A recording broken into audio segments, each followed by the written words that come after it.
Hello, Chris Walker with Big Angie Fan Channel, here with my top 10 for 2022. 2022 was an interesting year in the sense that it was very much a tale of two halves of the year. The first half of the year, there's so many great things happen. In the second half, not much at all. We kept waiting for things.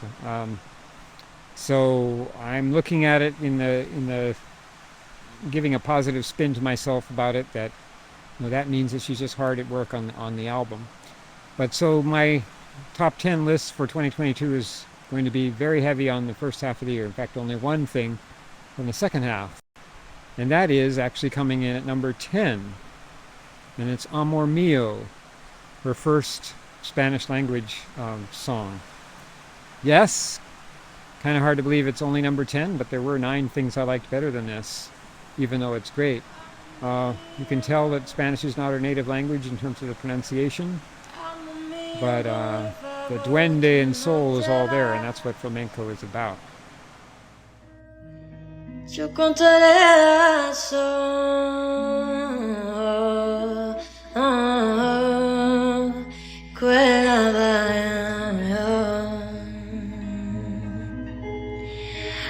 Mio. Coming in at number 9, we have Love on the Brain. This is a song that, even though she's done before, it qualified because, this final version was, very distinctive from when she first started out. It's interesting to look at the history of it. There's an early Instagram of her singing a much more true to the original version, and then a workshop of her doing a very radically different, and then she's kind of splitting the difference in what she came up with at her concert at Kerbedagen. I thought it was this wonderful version. I wish I could have been there. Just great vocals. And you call me like, I'm tired of being played like a violin. What do I gotta do to win your heart, baby? Like,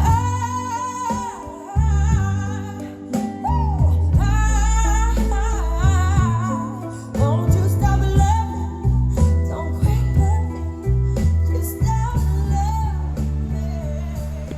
All right, coming in at number 8, we have her brilliant version of Killing Me Softly that I had the privilege of hearing at her Kongsberg concert this summer. She also did a version of it at Kerbedagen a few days later. And this is just a wonderful vocal and a wonderful example of her arranging skills. She starts out with the Roberta Flack version, a very soft kind of ballad version, and then goes to the more reggae Lauryn Hill version. And this was definitely a standout among many great songs that I heard at Kongsberg, but this is somewhere in my top 5, I think. Killing me softly with this song, killing me softly with this song, telling my whole life with his words, killing me softly with this song.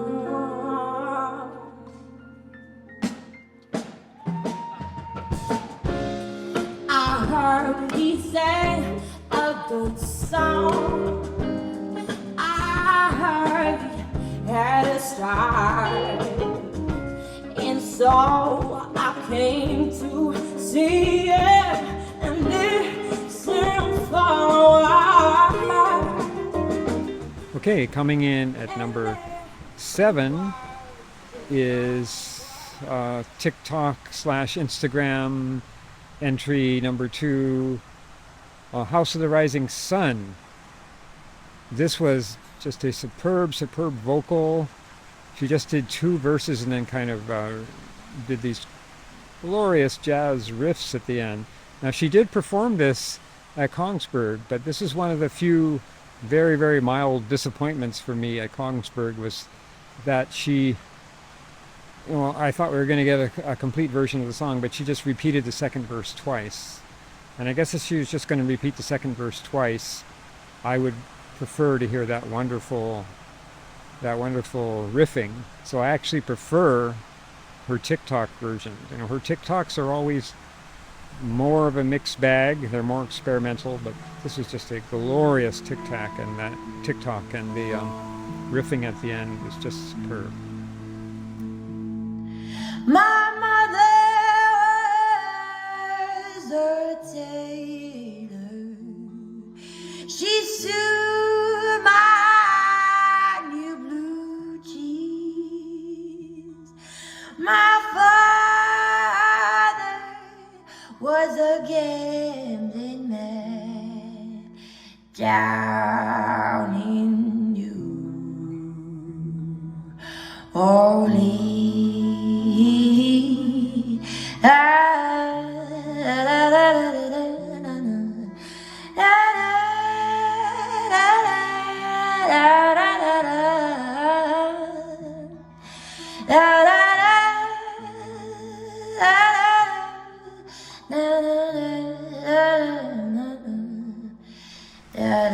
Okay, next we have Mount Everest.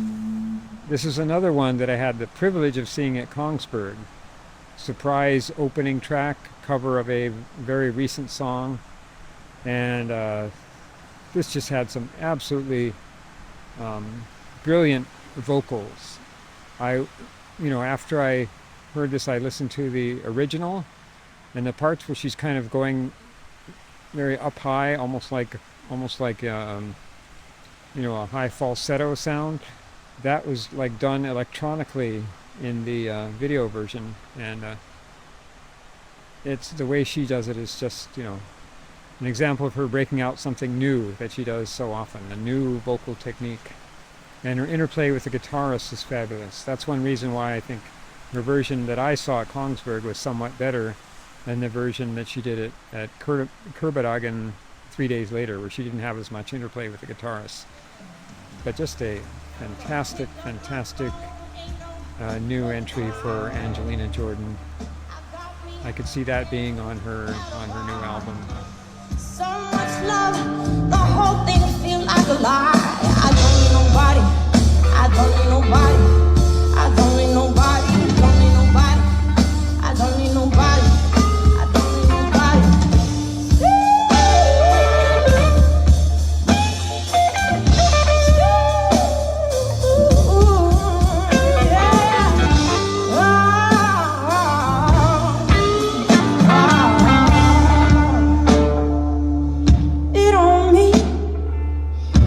Touch the sky when your wing got bit on me, 'cause I'm on top of the world.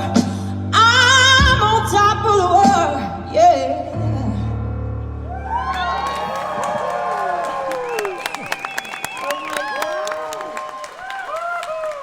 Hei, alle sammen. Det så hyggelig å være her. All right, we reached the top 5 now. Coming in at number 5 was very early in the year. She released a version of My Funny Valentine. Now this is another one that she had done before, but it was so radically different that it qualifies as something new. This is a vocal tour de force.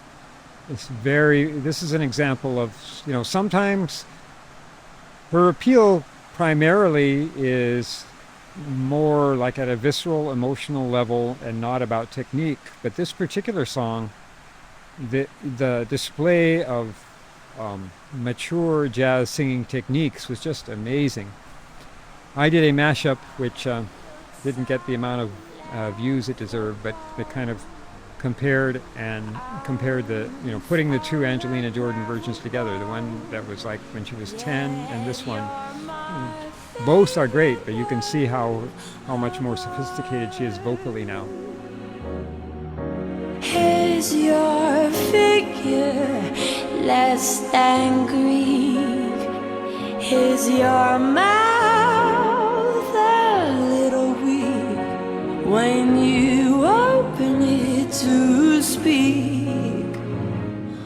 are you summer,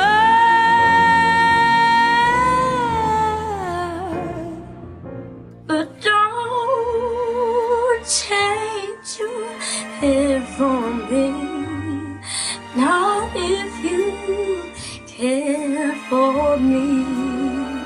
Stay, little Valentine, stay.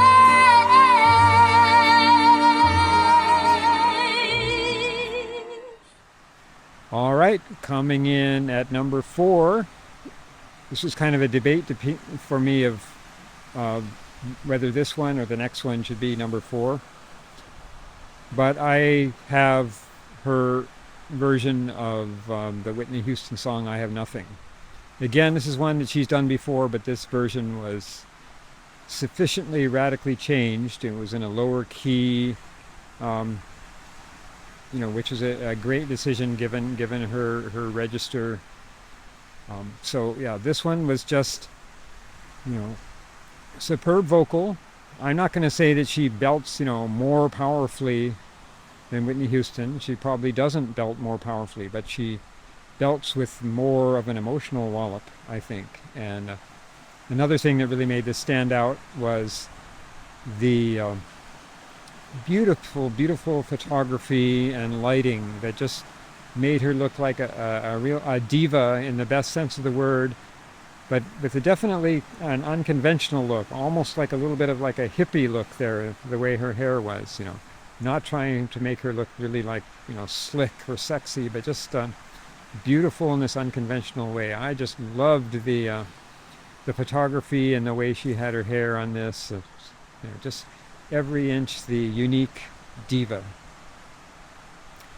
All right, coming in at number 3 was Suspicious Minds. I ranked this a little bit above I Have Nothing. Well, first of all, because she hadn't done it at all before, and also because it had a much bigger impact. This is her biggest selling, her fastest selling song so far. I think it passed 3 million within a few months. And the one reason I wouldn't, rank this like way up at the very top is, although she had some superb vocals and some new things I hadn't heard, for me, I felt like the first part of the song was kind of the best, and I was really kind of almost shocked by the opening lines that were just so brilliant. And then the rest of the song didn't quite live up to that, but it was still a great song and a great breakthrough for her. Another wonderful video, and this is the third of 3 videos that are on this list that were shot in this like antique furniture store that apparently her family knows the people who run it. So she's done a lot of great things in that store. That location and the parking garage that she has a lot of her TikToks in are the 2 locations I would like to visit, on a pilgrimage to LA or something. Oh, little love, survive. I dry the tears from your eyes. Just don't let a good thing die. Well, honey, I've never lied to you.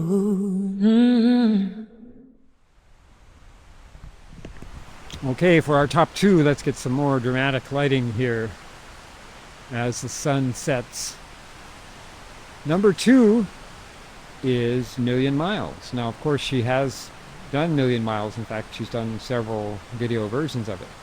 But the live version that she did at her concerts was, I think, a brilliant reinterpretation of the song. She slowed it down quite a bit, which I remember when it first came out, that was a problem that I definitely had with it. Others did not have a problem with it, but I had a problem that it felt like it was speeded up, possibly for commercial reasons, to sound more poppy. And I just love how she slowed down this emotional song and made it even more emotional. I cried at the version that I saw in Kongsberg, and apparently the version that was at Kurberhagen, from what I can see of the videos, was even better vocals. So yeah, so here we are. Number 2 is Million Miles, Kurbedagen, slowed down, extremely emotional version with an almost primal scream at the end.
But I know in my heart, I know that I'm never alone.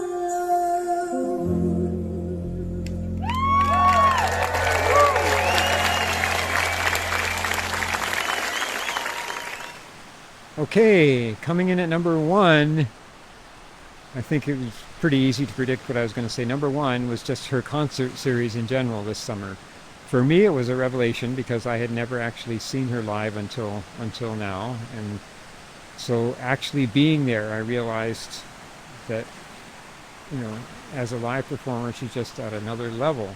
And these concerts, especially the last 2, were just superb concerts in terms of the vocals, how she interacted with the band, the selection of songs, just, you know, surprises, just awesome concerts. So I'm very much looking forward to an album coming out next summer with some concerts happening. I probably would not be able to go all the way to Norway again next year, but maybe if she's doing something stateside, I could. LA, you know, it's not that far from Hawaii. So here's hoping. But yes, what a great year and what a building up of anticipation year. If you say so much. I loved it.